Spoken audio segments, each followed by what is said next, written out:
이슈의 현재와 과거를 있다. 안녕하세요, 김예슬입니다. 안녕하세요, 최병일입니다. 박사님은 자녀 교육에 좀 열을 쏟는 편이신가요? 네, 너무 갑작스러운 질문이었나요? 아니요. 저는 열심히 하려고 애쓰고 있어요. 지난번에 한번 언급해 주셨잖아요. 학원 열심히 보내신다고. 맞아요. 피아노도 하고, 수영도 하고, 영어도 하고, 수학도 하고. 지금 우리나라 사교육을 살리고 계시는 박사님과 함께 1인입니다. 네, 이렇게 박사님도 피해갈 수 없는 이 대한민국의 교육, 오늘 2부로 바로 들어가 보도록 하겠습니다. 그럼 이슈를 있다 시작할게요. 박사님도 열을 쏟고 있는 이 사교육 시장 규모가 어느 정도인가요? 2019년 기준으로 해서 보면 초등학생은 29만 원 지출로 나오고요. 중학생은 약 33만 8천 원, 고등학생은 36만 5천 원 정도입니다. 사교육에 많이 지출을 하는데 사교육 이 규모도 점점 늘어나는 추세인가요? 이제 학력 인구가 감소하니까 사교육 규모는 줄어들지 않느냐라는 부분인데, 앞에서 얘기했지만 일타 강사들이 그렇게 많은 그 수익을 얻을 수 있는 이유는 사실은 인강 때문이죠. 그러니까 예전에는 강의라는 걸 오프라인에서 했을 때는 아무리 유명한 강사라도 그 강의실에 1000명 더 앉힐 수 있었을까요? 그 정도 수준이었을 텐데 이제는 수만 명, 10만 명씩 이제 수강생이 생기다 보니까 산업의 비즈니스가 너무 고도화되는 거죠. 사실은. 그러면서 사교육 시장이 일정 부분 더 커지는 부분도 있고, 물론 모수 자체는 줄어들었어요. 그러니까는 최근에 태어나는 아이들은 이제 30만 명도 안 되잖아. 28만 명, 27만 명 이렇게 되는데, 그럼 사교육 시장은 더 주는 게 아니냐 일 수 있는데, 지금의 아이들은 다 부모들이 교육에 관심이 많은 사람들이 대부분이에요. 그러니까는 그런 교육의 퀄리티에 대한 욕구, 수요는 더 늘어서 양적인 부분에서는 줄 수 있겠지만 질적인 부분에서는 결코 하향 평준화 되진 않을 거다. 그럼 사교육을 시키는 이제 부모들은 더 많은 지출을 할 수 있는 거네요. 그렇죠. 집중해서. 더 그런 니즈들을 맞춰서 그런 고급스러운 그런 교육 상품들이 많이 생기고 그러지 않을까.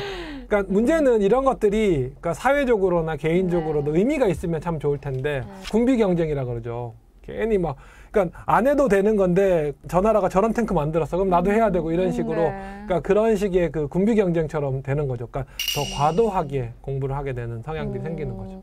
이게 대한민국 소득 격차랑 차이가 있다고도 해요.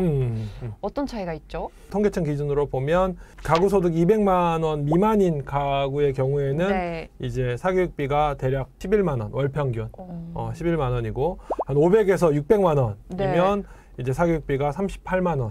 38만 원. 그 다음에 800만 원 이상인 최상위 계층의 경우에는 월 평균이 이제 한 60만 원 정도 돼요. 우리나라에서의 교육 시장은 비과세 시장이에요. 일정 부분은, 대부분은, 상당 부분은 비과세 시장이에요.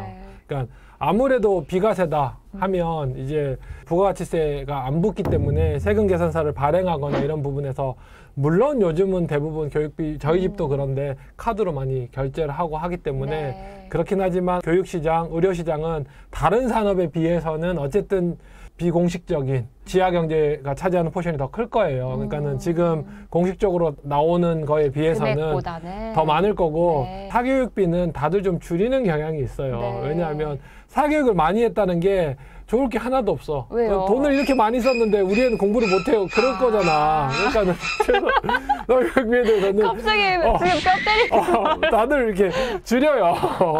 그런 성향들이 좀 있지 않을까. 근데 명확한 거는 어쨌든 소득 수준이 높을수록 교육비는 더 많이 갈 거다. 그리고 또 하나는 그 부모의 교육 수준이 높을수록 사교육비 지출이 더 많은 경향이 있어요. 부모가 대졸이면 더 높은 전문직에 종사자면 교육을 더 많이 한다라는 경향이 있어요. 그러니까 아무래도 좀 자기가 교육을 많이 받다 보니 교육에 대한 성과에 대한 것들을 눈으로 더 많이 확인한 것도 있을 거고, 그러다 보니 자녀 교육을 더 많이 시키는 경향이 있죠.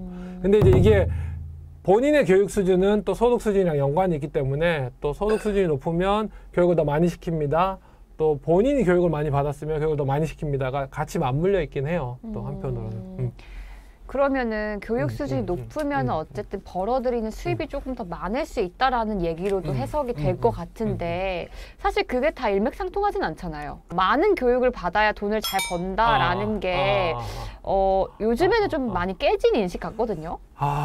과거에는 대학을 졸업하고 고등학교를 졸업하면 괜찮은 직장을 얻을 확률이 높았고 안정적으로 소득도 없고 안정적으로 정년을 가져갈 수 있었어. 그럼 지금은 이제 그렇게 되지 않으니까 문제가 되지 않느냐라고 하는데 이제는 고소득의 양질의 일자리는 줄어든 것뿐이지 이제 이 직업군에 들어가기 위해서는 더 많은 교육을 해야 된다는 거지. 전체적인 상관관계를 보면 교육하고 소득하고 이제 상관관계가 많이 떨어졌어. 근데 상위 계층에서의 소득은 더 상관관계가 더 커졌어. 이렇게 되는 것 같아요. 아, 그럼 공부를 해야겠네요. 근데 이제 이런 거죠. 예전에는 반에서 뭐 수능 등급으로 치면 한 3등급 정도만 해도 그래서 그렇게 해서 대학 나오고 해서도 괜찮았어. 근데 이제는 더 열심히 하거나 아니면 아예 그러면 다른 쪽 하지 마 그냥 공부가 아니냐 뭐 저기 유튜버를 하든 뭐 저기 뭐 미용을 하든 다른 쪽의 어떤 잡을 찾는 것들이 더 교육에 대해서 투입하는 대비해서 이제 벌어들이는 이득은 더 커질 수 있는 거죠. 최상위가 되지 않을 거면은 그냥 하지 마. 이거 안 돼. 나 댓글이 감당이 안 돼요. 아니 근데 이런 거예요. 사실은 교육을 하는 이유가 뭐죠? 라는 건데 한국은 이 교육에 대해서 너무 시그널링 이펙트에 대해서만 집중해. 좋은 대학을 나왔어요. 뭐 학위가 있어요. 뭐 이런 것들이 사실은 두 가지 의미가 있어요.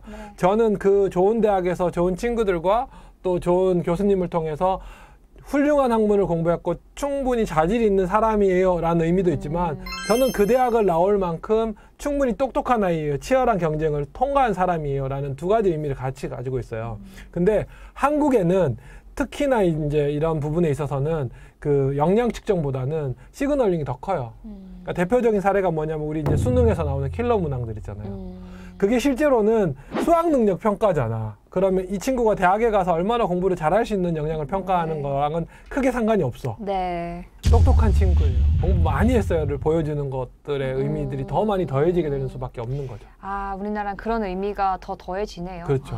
그러니까 공부라는 거는 또 꼰대가 될 수 있는데 그 논어에도 나오잖아요.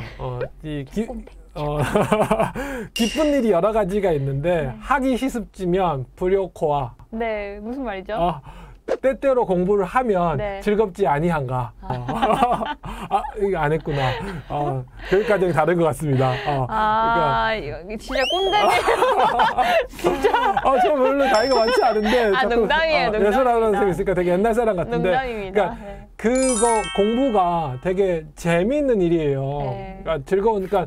취미가 뭐예요? 공부요. 그럴 수 있는 거지. 근데 우리나라는 이제 공부에 초점을 맞추는 게 아니라 이거가 당장은 시그널링으로 나는 이런 사람이에요. 이게 뭐 내 졸업 학교와 연관이 되거나 내 지위와 연관이 되거나 소득과 연관이 되기만을 바라서 사실 더 경쟁제가 더 힘들어지지 않았나 싶어요. 사실 맞는 얘기인 것 같아요. 제가 이 사회에 나와서도 겪어보면 이제 공부를 얼마만큼 했느냐 보다는 이제 어떤 타이틀이나 나 이만큼 공부했어요가 증명을 시키는 것 같아요. 안타깝기도 하네요. 그럼 문제를 해결할 수 있는 방법이 공교육밖에 없을까요? 어떤 방법이 있을까요? 우리나라의 공교육의 질이 어떻다라고 하는데 사실은 한국의 공교육 질이 우수한 편이에요. 우수한 편인가요? 그럼요. 그러니까 전 세계적으로 이 정도로 이렇게 공교육을 맞춰서 수준으로 학생들의 평균 수준이 좋게 나오는 나라가 없어요. OECD 회원국들의 이 초중고 학력 수준을 평가하는 테스트 시험을 피사라고 하거든요. 이 피사 시험에서 한국이 거의 최상위 랭킹이에요. 북유럽 국가들과 함께 최상위예요, 한국은.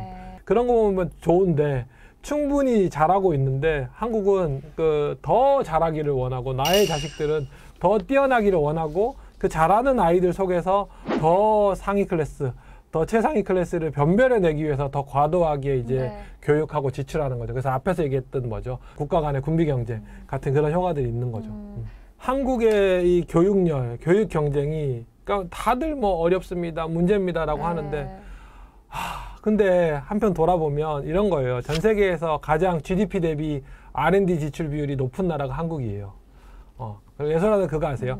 미국에 가장 많은 특허를 내는 기업이 어딘지 아세요? 미국의 특허? 미국 특허청에 가장 지난해 특허를 제일 많이 낸 기업. 애플?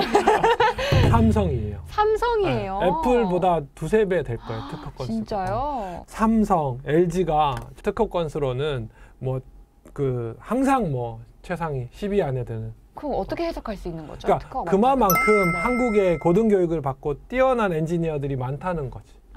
그러니까 그런 토대들은 또 이렇게 치열한 사교육과 이런 그 교육열에 가지고 인구 대비해서 그렇게 나올 수 있는 것들은 상당히 양질의 인력, 양질의 노동력, 그 다음에 높은 교육열에서 시작되는 바들이 많죠. 그래서 이 부분에서 저희 집 아이들도 힘들어해. 공부 많이 하고 힘들어하는데 또 한편으로는 이게 또 한국이 가진 경쟁력이 아닌가 하는 부분에서 이게 좀 일정 부분 순기능도 있고 역기능도 있는데 경작자들 늘 양쪽 다 얘기할 수밖에 없기는 한데요.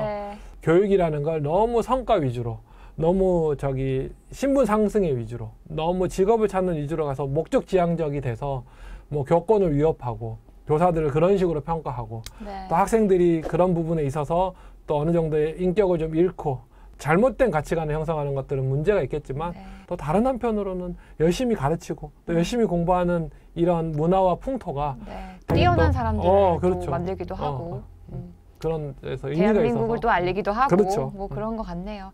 이 치열한 대한민국의 교육열이 뭐 단점만 있는 건 아니고 그렇죠. 장점도 있다라는 걸 오늘 또 배워가는 하루가 될 것 같네요. 박사님 어떠셨어요? 오늘은 제가 좀 자유롭지 못한 주제. 왜 자유롭지 못했죠? 교육비를 여러 가지로 많이 생각해야 되고 또 이제 함께 하고 있는 입장에서 또 이걸 또 잘못 얘기하면 또 집에서 컴플레인이 들어올 수 있는 주제라서 다소 좀 조심스러운 주제였습니다. 저는. 그럼 저희는 여기서 인사드리고요. 다음 시간에 더 재밌는 주제로 찾아오도록 하겠습니다. 안녕! 안녕!